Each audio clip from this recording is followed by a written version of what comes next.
What's up, everybody? Thanks as always for supporting the show. It would mean a lot to me if you would take a second to scroll down and hit that subscribe button to the Hoops Tonight YouTube channel, and then follow me on social media on TikTok, Instagram, and Twitter so you guys don't miss any of our content over the course of this season. All right, let's talk some basketball.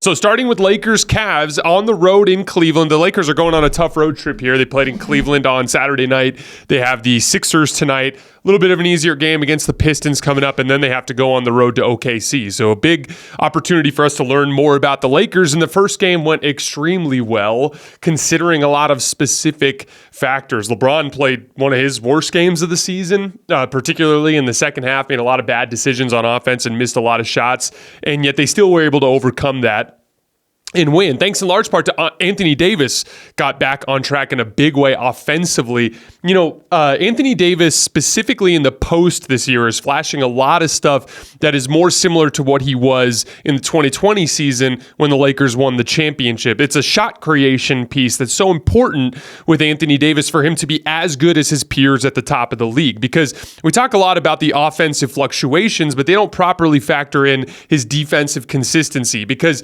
even a bad defensive game from Anthony Davis is still very good compared to the standard of a typical NBA drop coverage big, right? And so he's kind of oscillating between good and great on that end. So even though we're talking about some inconsistencies on the offensive end of the floor, he still has been consistently dominant on the other end of the floor. However, there's a difference between what the guys at the very top of the league can do and what AD does. And that offensive consistency piece is the one thing that's really missing from him being with those guys. The AD that we knew in the bubble, the AD that helped lead the Lakers to a championship, that guy is a bona fide top tier superstar. He has not been that consistently since then. And one of the most important parts to that, in my opinion, is that half-court shot creation piece. And specifically, if you guys remember in the Nuggets series last year, Jokic basically outclassed him as a shot maker in the sense that he could make all of his little floaters and push shots and hook shots and jump shots, right?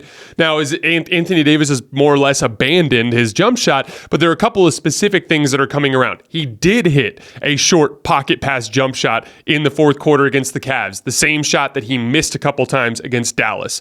That's a good sign. He had 3 hook shots that he made in the second half of this game, including a huge lefty hook, drop stepping towards the baseline over the top of Jarrett Allen. He is now 20 for 30 on the season on hook shots. That's 67%. That's Jokic territory. That's a big deal. Because he has such a high release point, and I clipped all 3 of his hooks and posted them in the film thread this morning. And you can see the release point. It's super high. It's different than Jokic because Jokic is more powerful. But with AD's release point, he's capable of getting to that shot all the time. And if he can hit it at that rate, that's a big deal.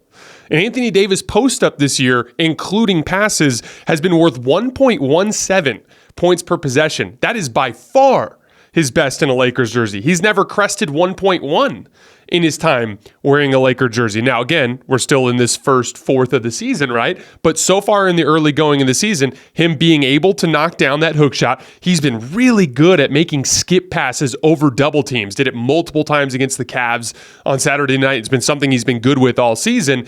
That in particular has allowed Anthony Davis to be a much more reliable post-up weapon than he's been in years past in a Lakers jersey. 9 players in the league this year have logged at least 75 post-ups. Anthony Davis is third on that list. Pascal Siakam is first. Obviously, the Raptors have been so bad, we haven't had too much time to talk about them, but he's having a good season in the post. And then second is Jokic, and then it's AD. And then from there is a massive drop-off in efficiency. Embiid is fourth, and a post-up from him including passes, has been worth just 1.03 points per possession. So among the high-volume guys, there's like 3 guys ahead of the rest of the league, and AD is in that group. Why is that important? Why am I harping on that specific point? Because that half-court shot creation piece, I took a look for you guys at 3 specific flaws with this Lakers team that were problematic. One, they did not have a backup center that they could play in the playoffs. It was a huge problem, especially in the LeBron on Anthony Davis off minutes. this year, because of the emergence of Christian Wood and Jackson Hayes being a better backup center than anybody that they had last year, now the AD off, LeBron on lineups have been good, and they have guys that can play in that spot. That's a huge positive trend for the Lakers, right? The second piece was backcourt athleticism and point of attack defense, right? Which is all kind of part of the same thing, right? Obviously still a problem this year, but the emergence of Max Christie, who was amazing in that Cavs game, the emergence of Cam Reddish this year as a perimeter defender, that's helped them within the concept of the regular season. I still think they need to make a trade to address that specific weakness. But if you guys remember, the third biggest weakness that I pointed to was their over-the-top shot making, which is late game situations. What happened to them every game against Denver? Close game in the fourth quarter, Jokic and Murray outshot them. Close game in the fourth quarter, Jokic and Murray outshot them. It happened again and again and again in that series, literally all 4 times. And so what they've needed is LeBron to be able to knock down jump shots and for Anthony Davis to be able to score in static half-court situations in the post. AD's hook shot being as dialed in as it is, and LeBron James' jump shot being as dialed in as it is. Even after last night, he's still at right about 1.1 points per jump shot. Those two trends are very positive trends for this Lakers team. That's what makes me believe if that trend continues through the season, that checks the over-top shot-making piece. That's the type of shot-making they needed to win in 2020, and that would work again.